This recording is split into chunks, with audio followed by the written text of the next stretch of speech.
ತಪೋ ವಿದ್ಯಾರ್ಥಿ ಸದ್ಗುಣೋತ್ತಾರಹಂ ವಾದ್ಯರಾಜಗಳಂತೆ ಇವತ್ತು ನಾವೆಲ್ಲರೂ ಚಾತುರ್ಮಾಸದ ಜ್ಞಾನ ಕಾರ್ಯದಲ್ಲಿ ಸೇರಿದ್ದೇವೆ. ಮುಖ್ಯ ಉದ್ದೇಶ ಏನಂತ ಹೇಳಿದ್ರೆ ಪರಮಾತ್ಮನನ್ನು ತಿಳಿಯಬೇಕು ಅಂತ. ಪರಮಾತ್ಮನನ್ನು ತಿಳಿಬೇಕು ಅಂತ ಹೇಳಿದ್ರೆ ಪರಮಾತ್ಮನ ಬಗ್ಗೆ ನಮಗೆ ಹೇಳ್ತಾರ ನಾನು ಇಂಥವ ಅಂತ. ಮತ್ತೆ ಗೊತ್ತಾಗುತ್ತೆ ಹೇಳಿದ್ರೆ ಗುರುಗಳ ಮೂಲಕ ನಮಗೆ ಗೊತ್ತಾಗುತ್ತೆ. ಅದಕ್ಕೆ ಹೇಳುದು ಗುರುಗಳ ಗುಲಾಮನಾಗದ ತನಕ ದೊರೆಯೋದಿಲ್ಲ ಮುಖದೇನು ದೊರೆಯದಣ್ಣ ಮುಖದೇನು. ಅಂದ್ರೆ ಗುರುಗಳೇ ನಮಗೆ ಜ್ಞಾನವನ್ನು ಕೊಡುವುದು. ನಮ್ಮ ಗುರುಗಳು ನಮ್ಮೆಲ್ಲರ ಗುರುಗಳು ಯಾರು ಅಂತ ಕೇಳಿದ್ರೆ ಮಧ್ವಾಚಾರ್ಯರು. ಯಾಕೆ ಅಂತ ಕೇಳಿದ್ರೆ ಅವರೇ ನಮಗೆ ಪರಮಾತ್ಮನ ಬಗ್ಗೆ ಸರಿಯಾದ ಜ್ಞಾನ ಕೊಟ್ಟದ್ದು. ಅಂತಹ ಮಧ್ವಾಚಾರ್ಯನ ಪರಮಾತ್ಮನ ಚರಿತ್ರೆ ತಿಳಿಬೇಕು ನಾವು.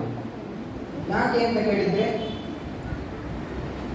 ಮಧ್ವಾಚಾರ್ಯರ ಚರಿತ್ರೆ ಅಂದ್ರೆ ಮಧ್ವ ವಿಜಯ, ಅದರಲ್ಲಿ ನಾರಾಯಣಾಚಾರ್ಯರು ಹೇಳಿದ್ದಾರೆ, ನಾರಾಯಣ ಪಂಡಿತಾಚಾರ್ಯರು ಮನೋವಿಶುದ್ಧಿ ಚರಿತಾನುವಾದ ಅಂತ. ಯಾಕೆ ಶ್ರೇಷ್ಠರ ಚರಿತ್ರೆ ಕೇಳಬೇಕು ಅಂತ ಕೇಳಿದ್ರೆ ನಮ್ಮ ಮನಸ್ಸು ಶುದ್ಧವಾಗಿರ್ಬೇಕು ಅಂತ. ನಮ್ಮ ಮನಸ್ಸು ಹೇಗೆ ಶುದ್ಧವಾಗಿರ್ಬೇಕು? ಇದು ಉದಾಹರಣೆಗೆ ನೀವೆಲ್ಲರೂ ಇಲ್ಲಿ ಬಂದು ಕೂತ್ಕೊಳ್ತೀರಿ. ಕೂತ್ಕೊಳ್ಳುವಾಗ ಹೊಲಸಿದ್ರೆ ನೀವು ಕೂತ್ಕೊಳ್ತೀರಾ ಅಲ್ಲಿ? ಇಲ್ಲ, ಸ್ವಲ್ಪ ಆಚೆ ಕೂತ್ಕೊಳ್ತೀವಿ. ಹಾಗೆ ಹೊಲಸಿದರೆ ನಾವೇ ಕೂತ್ಕೊಳ್ಳುವುದಿಲ್ಲ, ಇನ್ನು ಪರಮಾತ್ಮ ಬಂದು ಕೂತ್ಕೊಳ್ತಾನ. ಹಾಗೆ ಪರಮಾತ್ಮ ನಮ್ಮ ಒಳಗೆ ಕೂತ್ಕೊಳ್ಬೇಕು ಅಂತಾದ್ರೆ ನಮ್ಮ ಮನಸ್ಸು ಶುದ್ಧವಾಗಿರ್ಬೇಕು. ಅದಕ್ಕೋಸ್ಕರ ಮಧ್ವಾಚಾರ್ಯರ ಚರಿತ್ರೆ ಕೇಳಬೇಕು.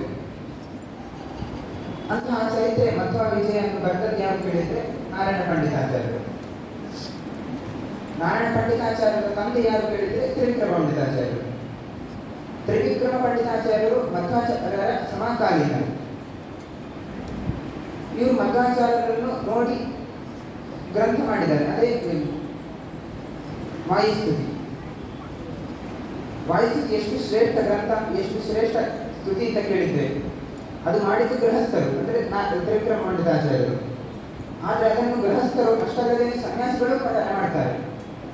ಅಷ್ಟು ಮಹತ್ವ ಯಾಕೆ ಅಂತ ಕೇಳಿದ್ರೆ ಅದರಲ್ಲಿ ಮಧ್ವಾಚಾರ್ಯರ ಅಂದ್ರೆ ಪ್ರಾಣದೇವರ 3 ಅವತಾರದ ಬಗ್ಗೆ ಸಹ ಹೇಳಿದ್ದಾರೆ. ಅಷ್ಟಲ್ಲದೆ 3 ಅವತಾರದ ಬಗ್ಗೆ ಸಹ ಹೇಳಿದ್ದಾರೆ. ಅಷ್ಟು ಮಾತ್ರ ಅಲ್ಲ, ಆ ಗ್ರಂಥ ಯಾಕೆ ಅಷ್ಟು ಮಹತ್ವಪೂರ್ಣ ಅಂತ ಕೇಳಿದ್ರೆ ಆ ಗ್ರಂಥದಲ್ಲಿ ಅಂತಹ ವಿಷಯಗಳನ್ನು ಹೇಳಿದ್ದಾರೆ, ಅಷ್ಟು ಮಹತ್ವವಾದ ವಿಷಯಗಳನ್ನು ಹೇಳಿದ್ದಾರೆ. ಅಷ್ಟಲ್ಲದೆ ಆ ಗ್ರಂಥವನ್ನು ಬರೆದವರು ಅಷ್ಟು ಮಹತ್ವಪೂರ್ಣರು. ಅವರು ಯಾಕೆ ಅಷ್ಟು ಮಹನೀಯರು ಅಂತ ಕೇಳಬೇಕು ಅಂತಂದ್ರೆ ಅವರ ಚರಿತ್ರೆ ನೋಡ್ಬೇಕು. ಅವರ ಚರಿತ್ರೆಯನ್ನು ಯಾರು ನಮಗೆ ಹೇಳಿದ್ದಾರೆ ಅಂತ ಹೇಳಿದ್ರೆ ಅವರ ಮಗನಾದ ತ್ರಿವಿಕ್ರಮ ನಾರಾಯಣ ಪಂಡಿತಾಚಾರ್ಯರೇ ಹೇಳಿದ್ದಾರೆ ಮಧ್ವ ವಿಜಯದಲ್ಲಿ 15ನೇ ಸರ್ಗದಲ್ಲಿ. ಅವರ ಚರಿತ್ರೆ ನೋಡುವ. ತ್ರಿವಿಕ್ರಮ ಪಂಡಿತಾಚಾರ್ಯರ ತಂದೆ ಸುಬ್ರಹ್ಮಣ್ಯ ಅಂತ. ಇವರು ದೊಡ್ಡ ವಾಗ್ಮಿ, ದೊಡ್ಡ ಪಂಡಿತರು. ಎಷ್ಟು ದೊಡ್ಡ ವಾಗ್ಮಿ ಅಂತ ಹೇಳಿದ್ರೆ ಯಾರಾದ್ರೂ ವಾದಕ್ಕೆ ಅಂತ ಬಂದ್ರೆ ಅವರನ್ನು ಸೋಲಿಸಿಯೇ ಕಳಿಸಿ. ಆಗಿನ ಕಾಲದಲ್ಲಿ ಭಾಗವತ ಸಂಪ್ರದಾಯ, ಅದರಲ್ಲಿ ಅವರು ದೊಡ್ಡ ಪಾಂಡಿತ್ಯವನ್ನು ಪಡೆದಿದ್ರು. ಆದ್ರೆ ಅವರಿಗೆ ಮಕ್ಕಳೇ ಆಗಿರಲಿಲ್ಲ. ಹೊಟ್ಟೆಯಲ್ಲೇ ಮಗುವೆಲ್ಲ ಸಾಯ್ತಾ ಇತ್ತು. ಅದಕ್ಕೆ ಅವರ ಹೆಂಡತಿ ಹರಿಹರನಲ್ಲಿ ಪ್ರಾರ್ಥನೆ ಮಾಡ್ತಾರೆ. ನಂತರ ಒಂದು ಮಗು ಹುಟ್ಟುತ್ತದೆ. ಅದಕ್ಕೆ ತ್ರಿವಿಕ್ರಮ ಅಂತ ಹೆಸರಿಡ್ತಾರೆ. ಈ ತ್ರಿವಿಕ್ರಮ ಸಾಧಾರಣ ಆಗಿರಲಿಲ್ಲ, ತುಂಬಾ ಜ್ಞಾನ ಇತ್ತು. ಅವ ಚಿಕ್ಕ ವಯಸ್ಸಿನಲ್ಲೇ ದೊಡ್ಡ ಕೃತಿ ಮಾಡ್ತಾನೆ, ಅದೇ ಉಷಾಕಿರಣ ಅಂತ. ಆ ಕೃತಿ ಎಷ್ಟು ದೊಡ್ಡದಿತ್ತು ಅಂತ ಕೇಳಿದ್ರೆ ಪಂಡಿತರು ನೋಡುವಾಗ ಅವರಿಗೂ ಆಶ್ಚರ್ಯ ಆಗ್ತಿತ್ತು. ಅಲ್ಲಿ ಎಷ್ಟು ಚಿಕ್ಕ ಹುಡುಗ ಇಷ್ಟು ಅರ್ಥಪೂರ್ಣವಾಗಿ ಇಷ್ಟು ಪದಲಾಲಿಕೆಗಳನ್ನು ಸೇರಿಸಿ ಎಲ್ಲ ಹೇಗೆ ಗ್ರಂಥ ಮಾಡಿದ ಅಂತ. ಅದಕ್ಕೆ ಎಲ್ಲ ಪಂಡಿತರೆಲ್ಲ ಸೇರಿ ಕವಿಕುಲ ತಿಲಕ ಅಂತ ಬಿರುದು ಕೊಟ್ಟರು. ಅದಾದ್ಮೇಲೆ ಎಲ್ಲರೂ ತ್ರಿವಿಕ್ರಮ ಪಂಡಿತಾಚಾರ್ಯರು ಅಂತ ಕರೆಯಲಿಕ್ಕೆ ಶುರು ಮಾಡಿದ್ರು. ಮುಂದೆ ದೊಡ್ಡಾದ್ಮೇಲೆ ಆ ಭಾಗವತ ಸಂಪ್ರದಾಯದಲ್ಲಿ ಇದ್ದದ್ದೆಲ್ಲ ಕಲಿತು ದೊಡ್ಡ ಪಂಡಿತರಾಗಿದ್ರು. ಆದರೆ ಎಲ್ಲ ಕಲಿತಿದ್ರು, ಅವರಿಗೆ ಒಂದು ಗೊಂದಲ. ಅಲ್ಲ, ಪರಮಾತ್ಮ ನಿರ್ಗುಣ, ಪರಮಾತ್ಮ ನಿರಾಕಾರ, ಪ್ರಮಾಣ ಎಲ್ಲ ಕೊಟ್ಟಿದ್ದಾರೆ, ಆದರೆ ಒಪ್ಪುದು ಹೇಗೆ? ಮನಸ್ಸು ಒಪ್ಪಿ ಕೇಳ್ತಿಲ್ಲ ಅಂತ. ಹಾಗಿರುವಾಗ ಅವರ ತಂದೆ ಅಂದ್ರೆ ಸುಬ್ರಹ್ಮಣ್ಯ ಇವರು ಬಂದು ಹೇಳ್ತಾರೆ, ತ್ರಿವಿಕ್ರಮ, ನಾವೆಲ್ಲ ಶಾಸ್ತ್ರ ಕಲಿತಿದ್ದೇವೆ, ಆದರೂ ಪರಮಾತ್ಮ ಹಾಗೆ ಹೀಗೆ ಅಂತೆಲ್ಲ ಶಾಸ್ತ್ರದಲ್ಲಿ ಉಂಟು. ಆದರೆ ಅದನ್ನು ಒಪ್ಪಲಿಕ್ಕೆ ನಮ್ಮ ಮನಸ್ಸು ಕೇಳ್ತಿಲ್ಲ ಅಂತ. ಆಗ ತ್ರಿವಿಕ್ರಮ ಪಂಡಿತಾಚಾರ್ಯರು ಆಗ್ತದೆ, ನನಗೆ ಬಂದ ಸಂದೇಹನೇ ನನ್ನ ತಂದೆಗೆ ಬರ್ತಾ ಉಂಟಲ್ಲ ಅಂತ. ಹಾಗೆ ಅವರ ಸಂದೇಹ ಇನ್ನೂ ಗಟ್ಟಿ ಆಗ್ತದೆ. ಅದೇ ಕಾಲದಲ್ಲಿ ಈಚೆ ಮಧ್ವಾಚಾರ್ಯರು ಅವರು ತಮ್ಮ ಸಿದ್ಧಾಂತವನ್ನು ಹೊಸ ಸಿದ್ಧಾಂತವನ್ನು ಸ್ಥಾಪನೆ ಮಾಡ್ತಾ ಬರ್ತಿರ್ತಾರೆ. ಆ ಸಿದ್ಧಾಂತದ ಹೆಸರೇನು ಅಂತ ಕೇಳಿದರೆ ತತ್ವವಾದ ಅಂತ. ಇದನ್ನು ಸ್ಥಾಪನೆ ಮಾಡ್ತಾ ಮಾಡ್ತಾ ಅನೇಕ ಭಾಗವತ ಸಂಪ್ರದಾಯವನ್ನು ಆಚರಣೆ ಮಾಡ್ತಿದ್ದಂಥ ಪಂಡಿತರನ್ನೆಲ್ಲ ಸೋಲಿಸಿ ತಮ್ಮ ಶಿಷ್ಯರನ್ನಾಗಿ ಮಾಡ್ತಾ ಇದ್ರು. ಆಗ ತ್ರಿವಿಕ್ರಮ ಪಂಡಿತಾಚಾರ್ಯರಿದ್ದ ಗ್ರಾಮ ಅಂದರೆ ಕಾಸರಗೋಡು. ಅಲ್ಲೇ ಪಂಡಿತರಿಗೆಲ್ಲರಿಗೆ ತಲೆಬಿಸಿ ಆಗಲಿಕ್ಕೆ ಶುರುವಾಯಿತು. ಅಲ್ಲ, ನಮ್ಮ ಅನೂಚಾನವಾದ ಪರಂಪರೆ ಅಂದರೆ ಭಾಗವತ ಸಂಪ್ರದಾಯ, ಇದನ್ನು ಇವರು ತಪ್ಪು, ಇದನ್ನೆಲ್ಲ ಸೋಲಿಸ್ತಾ ಇದ್ದಾರೆ ಮಧ್ವಾಚಾರ್ಯರು, ಏನಾದರೂ ನಾವು ಮಾಡಬೇಕು ಅಂತ. ಅದಕ್ಕೆ ಎಲ್ಲ ಪಂಡಿತರು ಸೇರಿ ಆ ಊರಿನ ದೊಡ್ಡ ಅಂದರೆ ಹಿರಿಯ ಪಂಡಿತರನ್ನು ಹೋಗಿ ದುಡ್ಡು ಕೊಡ್ತಾರೆ. ಹಿರಿಯ ಪಂಡಿತರು ಯಾರು ಅಂತ ಹೇಳಿದ್ರೆ ಇದೇ ತ್ರಿವಿಕ್ರಮ ಪಂಡಿತಾಚಾರ್ಯರು.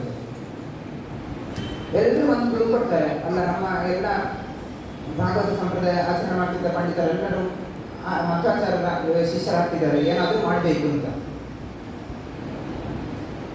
ಅಷ್ಟಲ್ಲದೆ ತ್ರಿವಿಕ್ರಮ ಪಂಡಿತಾಚಾರ್ಯರ ತಮ್ಮ ಅಂದರೆ ಶಂಕರ ಪಂಡಿತಾಚಾರ್ಯರು, ಇವರು ಕೂಡ ಮಧ್ವಾಚಾರ್ಯರ ಗ್ರಂಥ ಮಧ್ವಾಚಾರ್ಯ ಸಿದ್ಧಾಂತಕ್ಕೆ ವಾಲ್ತಾ ಇದ್ರು. ಹಾಗಾಗಿ ಇವರು ಏನಾದರೂ ಮಾಡಿ ನಮ್ಮ ಸಿದ್ಧಾಂತವನ್ನು ನಾವು ರಕ್ಷಿಸಬೇಕು. ಯಾಕಂತ ಹೇಳಿದ್ರೆ ಅವರಿಗೆ ಗೊಂದಲ ಇದ್ರು, ಇದು ನಮ್ಮ ಪರಂಪರೆಯಿಂದ ಬಂದದ್ದು, ಇದನ್ನು ಹೇಗೆ ವಿರೋಧ ಮಾಡ್ಕೊಳ್ಳೋದು, ನಾವು ಇದನ್ನು ತಪ್ಪಂತ ಹೇಗೆ ಹೇಳೋದು ಅಂತ ಅವರ ಮನಸ್ಸಿನಲ್ಲಿ. ನಂತರ ಮಧ್ವಾಚಾರ್ಯರು ಮತ ಸ್ಥಾಪನೆ ಮಾಡ್ತಾ ಮಾಡ್ತಾ ಸಂಚಾರ ಮಾಡ್ತಾ ಮಾಡ್ತಾ ಕಾಸರಗೋಡಿನಲ್ಲೇ ಚಾತುರ್ಮಾಸ ಕೂತ್ಕೊಳ್ತಾರೆ ವಿಷ್ಣುಮಂಗಳ ದೇವಸ್ಥಾನದಲ್ಲಿ. ಆಗಿನ ಕಾಲದಲ್ಲಿ ಕಾಸರಗೋಡೆ ಕ್ಯಾಪಿಟಲ್ ಸಿಟಿ ಆಗಿತ್ತು ತುಳುನಾಡಿನಲ್ಲಿ. ಈಗ ಹೇಗೆ ಮಹಾರಾಷ್ಟ್ರದ ಕ್ಯಾಪಿಟಲ್ ಮುಂಬೈ, ಅದೇ ರೀತಿ ತುಳುನಾಡಿನ ಕ್ಯಾಪಿಟಲ್ ಕಾಸರಗೋಡು ಆಗಿತ್ತು. ಆಗಿನ ರಾಜ ಅಲ್ಲಿ ಬಾರ್ಕೂರು ರಾಜ, ಬಾರ್ಕೂರು ಸಂಸ್ಥಾನ. ಈ ರಾಜನೇ ಮಧ್ವಾಚಾರ್ಯರ ಚಾತುರ್ಮಾಸ ವ್ಯವಸ್ಥೆಯನ್ನೆಲ್ಲ ಮಾಡ್ತಾ ಇದ್ದರು. ಆ ರಾಜನ ಆಸ್ಥಾನ ವಿದ್ವಾಂಸರು ಯಾರಂತ ಕೇಳಿದ್ರೆ ಇದೇ ತ್ರಿವಿಕ್ರಮ ಪಂಡಿತಾಚಾರ್ಯರು. ಹಾಗೆ ರಾಜರು ವ್ಯವಸ್ಥೆ ಮಾಡ್ತಾ ಇರುವಾಗ ತ್ರಿವಿಕ್ರಮ ಪಂಡಿತಾಚಾರ್ಯರು ಒಮ್ಮೆ ಹೋಗ್ಲೇಬೇಕು. ಹಾಗೆ ಒಮ್ಮೆ ಹೋದಾಗ ಅಲ್ಲಿ ಅವರ ಭೇಟಿ ಮೊದಲ ಬಾರಿ ಆಗ್ತದೆ. ಅದಕ್ಕಿಂತ ಮುಂಚೆ ಬರೀ ಕೇಳ್ತಿದ್ದು, ಮತ್ತೆ ಅಲ್ಲಿ ಪ್ರಥಮ ಭೇಟಿ ಆಗ್ತದೆ. ಇವರ ತಮ್ಮ ತ್ರಿವಿಕ್ರಮ ಪಂಡಿತಾಚಾರ್ಯರು ತಮ್ಮ ಅಂದರೆ ಶಂಕರ ಪಂಡಿತಾಚಾರ್ಯರು, ಇವರು ಲೈಬ್ರೇರಿಯನ್ ಆಗಿದ್ದು, ಅಂದರೆ ಮಧ್ವಾಚಾರ್ಯರ ಆ ಗ್ರಂಥಾಲಯಕ್ಕೆ ಲೈಬ್ರೇರಿಯನ್ ಆಗಿದ್ದು. ಇವರ ತಮ್ಮ ರಾತ್ರಿ ಮಲಗಿದ್ದಾಗ ತ್ರಿವಿಕ್ರಮ ಪಂಡಿತಾಚಾರ್ಯರು ಮೆಲ್ಲ ಹೋಗಿ ಆ ಗ್ರಂಥಾಲಯದಲ್ಲಿ ಎಲ್ಲ ಪುಸ್ತಕಗಳನ್ನೆಲ್ಲ ತೆಗೆದು ಓದು, ಅವರಿಗೆ ಇಂಥ ಸಂದೇಹವನ್ನೆಲ್ಲ ನೋಡುದು, ಇದರಲ್ಲಿ ಹೇಗೆ ಹೇಳಿದ್ದಾರೆ ಅಂತ. ಅದನ್ನು ನೋಡಿ ಅಳ್ತಾ ಇದ್ರಂತೆ, ಅಂದರೆ ಅಷ್ಟು ಸಂತೋಷ ಆಗ್ತಾ ಇತ್ತು ಅವರ ಆ ಗ್ರಂಥವನ್ನು ನೋಡಿ. ನಂತರ ಒಂದು ದಿವಸ ಮಧ್ವಾಚಾರ್ಯರು ದೇವಸ್ಥಾನದಲ್ಲಿ ಪ್ರವಚನ ಮಾಡ್ತಾ ಇದ್ರು. ತ್ರಿವಿಕ್ರಮ ಪಂಡಿತಾಚಾರ್ಯರು ಹೋಗ್ತಾರೆ. ಮಧ್ವಾಚಾರ್ಯರು ನೋಡ್ತಾರೆ, ತ್ರಿವಿಕ್ರಮ ಪಂಡಿತಾಚಾರ್ಯರು ಬಂದದ್ದನ್ನು. ಇವರೇನ್ ಮಾಡ್ತಾರೆ ಮಧ್ವಾಚಾರ್ಯರು, ತ್ರಿವಿಕ್ರಮ ಪಂಡಿತಾಚಾರ್ಯರಿಗೆ ಯಾವ ಯಾವುದು ಸಂದೇಹ ಇತ್ತು ಅದನ್ನೇ ಹೆಕ್ಕಿ ಹೇಳ್ತಾ ಇದ್ರು. ಆ ಸಂದೇಹ ಹೇಳುದು ಉತ್ತರ ಕೊಡುದು, ಸಂದೇಹ ಹೇಳುದು ಉತ್ತರ ಕೊಡುದು. ಇವರಿಗೆ ಸಿಟ್ಟು ಬರ್ಲಿಕ್ಕೆ ಶುರುವಾಯಿತು ತ್ರಿವಿಕ್ರಮ ಪಂಡಿತಾಚಾರ್ಯರಿಗೆ. ಸರಿ ಅಂತ ಅಲ್ಲೇ ವಾದ ಶುರು ಮಾಡಿದ್ರು. ವಾದ ಶುರು ಮಾಡಿ 1 ದಿವಸ ಅಲ್ಲ, 3 ದಿವಸ ಅಲ್ಲ, 7-8 ದಿವಸ ವಾದ ಮಾಡ್ತಾನೆ ಇದ್ರು. ನಂತರ ಮಧ್ವಾಚಾರ್ಯರು ತ್ರಿವಿಕ್ರಮ ಪಂಡಿತಾಚಾರ್ಯರಿಗಿಂತ ಎಲ್ಲ ಸಂದೇಹವನ್ನು ನಿವಾರಣೆ ಮಾಡಿ ನಂತರ ತ್ರಿವಿಕ್ರಮ ಪಂಡಿತಾಚಾರ್ಯರು ಮಧ್ವಾಚಾರ್ಯರ ಹತ್ರ ಸೋಲೋಗಿ ಶಿಷ್ಯರಾಗ್ತಾರೆ. ಶಿಷ್ಯರಾಗಿ ಮತ್ತೆ ಮಧ್ವಾಚಾರ್ಯರ ಸಂಪ್ರದಾಯವನ್ನೇ ಅಂದರೆ ಮಧ್ವ ಮತಕ್ಕೆ ಬರ್ತಾರೆ.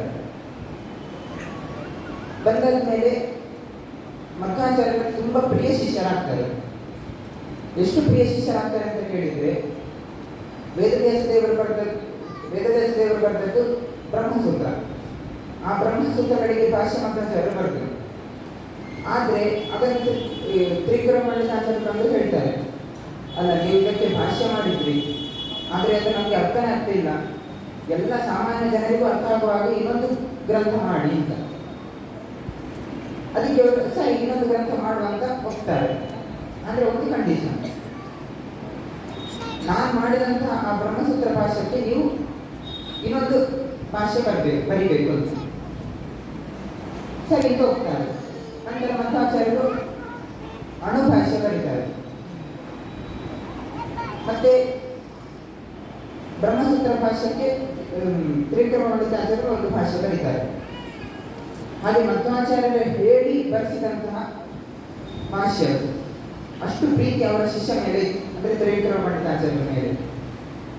ಅಂಥ ತ್ರಿವಿಕ್ರಮ ಪಂಡಿತಾಚಾರ್ಯರೇ ಮಾಡಿದಂತಹ ಆ ವಾಯುಸ್ತುತಿ ಹಾಗಾದರೆ ಎಷ್ಟು ಮಹತ್ವಪೂರ್ಣವಾಗಿರಬೇಕು. ಆ ವಾಯುಸ್ತುತಿಯ ಅರ್ಥ ಚಿಂತನೆಯನ್ನು ನಾವು ಮುಂದಿನ ದಿನದಲ್ಲಿ ಮಾಡ್ತಾ, ಆ ಮಂತ್ರ ಹೇಳುವಾಗ, ಆ ವಾಯುಸ್ತುತಿ ಹೇಳುವಾಗ ಪ್ರತಿಯೊಬ್ಬರು ಆ ಅರ್ಥ ಅನುಸಂಧಾನ ಮಾಡ್ತಾ ಹೇಳಬೇಕು. ಆ ಒಂದು ಕಾರ್ಯ ನಾವೆಲ್ಲರಿಗೂ ನಾಳೆಯಿಂದ ಮಾಡುವ ಅಂತ ಹೇಳ್ತಾ, ತಂದಂತ ಎಲ್ಲರಿಗೂ ಪರಮಾತ್ಮ ವಿಶೇಷ ಅನುಗ್ರಹ ಅಂತ ಹೇಳ್ತಾ ಶ್ರೀಕೃಷ್ಣ.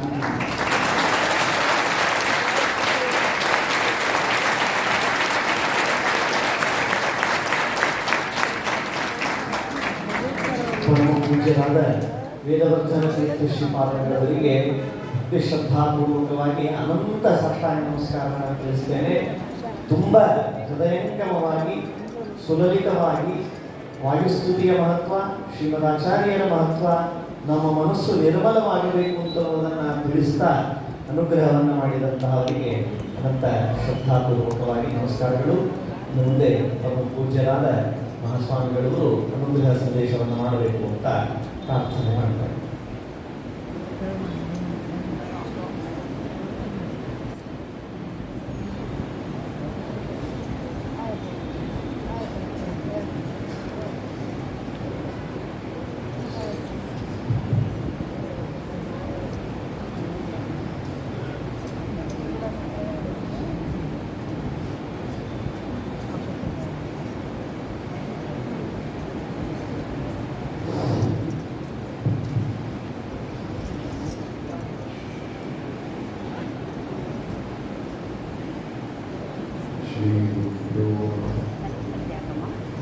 ಸ್ವಲ್ಪ ತಂಪಾಗಿರೋ ಸಾಕದು.